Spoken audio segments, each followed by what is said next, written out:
This is the Fear and Greed Saturday edition, a look at some of the most memorable stories of the week. I'm Michael Thompson, and good morning, Sean Aylmer. Good morning, Michael. Now, Sean, our Saturday show is all about the two of us each nominating what we think is the biggest story of the week, the most remarkable story, a sleeper story, and then our favourite story as well. Then we will see if we can agree on a winner.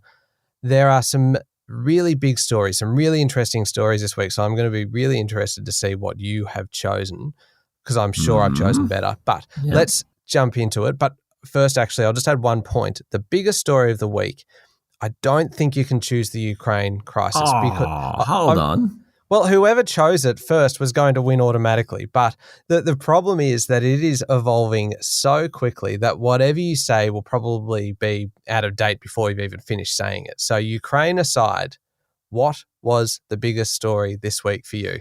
Well, if that's the case, I think it's the fact that Origin Energy decided to shut its massive Araring coal-fired power plant in the Hunter Valley in New South Wales. Now, it's part of Origin's efforts to accelerate its efforts to reduce its carbon emissions. And of course, those massive coal-fired power plants just don't make economic sense anymore. The problem is that it pretty much questions the stability of the electricity supply, particularly in New South Wales, and surely it will push up prices. Taking that much energy offline is going to cause problems. There's actually not enough affordable renewable energy going into the national electricity market right now. Coal power still meets the bulk of the need. Now, I know the New South Wales Treasurer, Matt Keane, he said the state would build a massive battery. Fair enough, but that will take years. Federal Energy Minister Angus Taylor criticised the move. He said there's now a risk of much higher prices for households, small businesses and heavy industry. I think that's exactly true. Are people prepared to pay more for electricity? We're about to find it out. Are businesses prepared for disrupted supply? Will people be more open to gas-fired power plants now as a transitory fuel to greening up the economy? Will it make a difference in elections? Maybe not the next federal election, but certainly state elections afterwards. Massive, massive story affecting everyone. Now, Michael, I want to throw in a couple of honourable mentions here. Go on. Bumper results from BHP and CSL as well, and the fact that Crown's board recommended the bid from private equity group Blackstone. But my biggest story of the week is Origin Energy. Yeah, that is a pretty big story, especially when it really kind of decides whether people are going to have power for their lights, for the TV, that kind of thing. But I have a big story. I don't actually know if this is going to win it, but it is hard to argue that employment isn't a big story. After all, it does affect pretty much everybody as well. Unemployment for January, Sean, we saw the figures come out this week and it remained at 4.2%. It's better than expected because remember the first few weeks of January, we were right in the midst of the major surge in Omicron cases. That was tens of thousands of cases every day in some states. So it was a fairly significant impact, and I think there was an expectation that the employment figures might have been worse than that because of the impact of Omicron. But it did mean that total hours worked dropped sharply. The overall numbers, though, were very strong. 13,000 new jobs across the month, with part-time roles replacing some lost full-time jobs. And you mentioned this one through the week, Sean, but I think it definitely deserves repeating because it's a fascinating stat. Seek, where we all look for jobs, not me, obviously, because I'm very happy with Fear and Greed here. But Seek had more jobs posted in January, more ads posted in January than in any other month in the company's entire 25-year history. I think that's amazing. And then add on to that what we heard this week about uni students being offered sign-on bonuses to lure them to companies where demand is greatest, Australia Post executives with, well, what they've described as valuable skills, earning massive bonuses just to stop them leaving. The state of the employment market is, for me, the biggest story of the week. It is clearly a great time to be looking for a job. And if you do already have a job, it is a great time to be asking for a pay rise. Okay, so who wins that one? I think it's pretty close, actually. Do you want to just... Let's give half a point each. Half a point each. Okay. Yeah. Most remarkable. I have a feeling I know what you're going to pick. So I'm going to go first because yours is going to win. I know it. But mine is just a short one. And it is the statistic that we heard through the week that I think is the most compelling argument in favour of getting your COVID-19 vaccination. A really simple stat. You are 34 times more likely to end up in intensive care with COVID-19 if you're unvaccinated compared to someone who has had 3 doses. I just think that is just a remarkable illustration of the power of vaccinations. You're also 88% less likely to die from the Omicron strain if you've had your booster. but just 34 times more likely to end up in intensive care. That on its own is a remarkable statistic, and just hold that up to anyone who is reluctant to get vaccinated. Yeah. No brainer. I agree with that. But this week, I actually have a more remarkable story, and I think you're going to agree with me. The Chief Executive Officer of the whiskey maker Lark Distilling, Jeff Bainbridge, quit to manage a personal matter, is how it's put. Now, that personal matter is an alleged case of international extortion involving an explicit video in which he appears to be smoking a methamphetamine pipe, ice. The video was obtained by the Australian newspaper. On it, Mr. Bainbridge appears to be talking about getting high and engaging in sexual activities. This is the CEO of a listed company. Now, he's a co-founder of Burger Chain Grill. That's kind of where he made his name. Mr. Bainbridge released a statement saying he attended a gathering during visit to Southeast Asia. He doesn't remember much about it, but then that footage emerged. He said that he'd been the subject of a sophisticated, continuing and recently escalated extortion. He's already paid some money to the extortionists. This has now blown up in his face and, of course, in the face of the Lark Distilling shareholders. We don't often get to talk about sex, drugs, these sorts of things in a business show. We did this week. Remarkable. Surely I win that one. I think just for the combination of sex, drugs and business in one story with an ASX-listed company, you win that one. Excellent. Easily. All right, we'll be back in a moment with the sleeper story of the week. Okay, Sean, what was the sleeper story for you? The story that might not be getting the attention that deserves or could become a bigger one further down the track?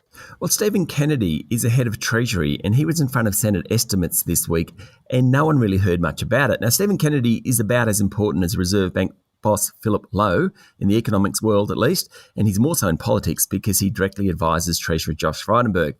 Dr. Kennedy warned of the risks of persistently low interest rates and advised against federal budget cuts too early. Now, the point here is that fiscal policy, taxes, and monetary policy, interest rates, work together. They go hand in hand. So it's good news because what he's saying is if the Reserve Bank lifts interest rates, and the inference is they're going to, and Dr. Kennedy sits on the board of the central bank, then the government can't go too hard winding back COVID support levels in the budget that's due next month. No one's talking about it. Really important story. A sleeper. Oh, sleeper, sleepy. I mean, you've got economics, you've got Senate estimates. Oh, I don't know, You're the one Sean. that talked about employment figures last time round. Everybody needs a job.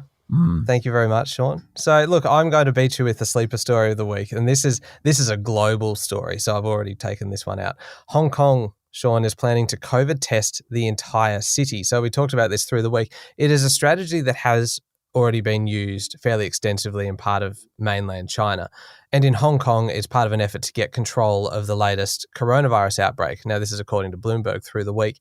The city has 7.5 million residents. That is a lot of people to try to COVID test. But it's in response to Xi Jinping calling on Hong Kong to take action. And he clearly wants it to follow a zero tolerance COVID policy. For me, it's a sleeper because it shows the creeping power of Beijing in Hong Kong. You just get the feeling that mainland China is really starting to push its weight around Hong Kong. And I think forcing the city to essentially COVID test 7.5 million residents and then figure out what to do with the portion of the population that is positive clearly shows that there's a fair bit of influence happening there. So it's a sleeper story, global sleeper story. So I will claim that one. You've got it. Fair enough. So where are we at? We're at 1.5 each. Yep, that's right. And I'm going to roll straight into my favourite story because this is a cracker. International borders, of course, reopen on Monday. So my favourite story is about the lengths that the airlines are going to lure people onto planes again. There's a bit of a focus on the food and the drink being offered. United is offering Bondi Beach craft beer. Qantas has new vegan options. British Airways is doing a Sunday roast with Yorkshire pudding. British Airways has also done a deal with Dettol. So it immediately kind of makes you think that everything is going to be much cleaner, a lot safer. You don't just get hand sanitizer. You also get, Sean, according to the BA website, an antibacterial wipe when you get on the plane. Lucky you. Lucky. The airlines, though, are also offering a heap of flexibility in bookings. Etihad's got COVID insurance in every fare that will cover medical or quarantine expenses. But really, you put it all together and you can see that the airlines are really pulling out all the stops to try and lure people back onto it. Quick little point though, when I was having a look around the British Airways website, did you know that the air on every British Airways flight, and I'm sure this is the same for pretty much every commercial airline, the air is fully recycled once every 2 to 3 minutes. They remove all the bacteria, all the virus clusters, and they essentially make it to the standard of a hospital operating theatre. I was amazed by that. They should be advertising that as the way to lure people back onto planes. I had no idea. That's quite incredible. Yeah, there you go. Wow. You're right. I mean, that is a great story. And remember, of course, this week we've also seen the beginning of the end for those little arrival cards, those little white pieces of paper that you have to fill out manually when you arrive into Australia. And yes, you're normally tired and you've lost it. And so you're trying to find it. And you can never find a pen. Oh, no. That's going digital at last. Look, I'm going to concede. I think that is the best story of the week. So I'm going to take a different take on this. I'm going to tell you about my least favourite story. I know it means I lose the round this week, but this week I've hated the way politicians, led by the Prime Minister Scott Morrison and Defence Minister Peter Dutton, have politicised national security. The coalition clearly thinks they're on a winner by saying China wants the ALP to win. In Parliament and outside, they've been saying, or at least inferring, that Labor is in the palm of Beijing. Now, the Prime Minister called Anthony Albanese the Manchurian candidate in Parliament. He then withdrew it. Labor made a feeble attempt to fight back using exactly the same tactics. So both sides should actually wake up to themselves. Maybe it does play well in the electorate. I'm not sure about that. There were a bunch of high-profile people this week who said stop doing it. Former ASIO Director General Dennis Richardson, former Prime Minister Kevin Rudd, current Defence Secretary Greg Moriarty. They basically said partisanship on national security does no good to Australia, but it might help China. That is my least favourite of the story, the behaviour of the politicians on national security.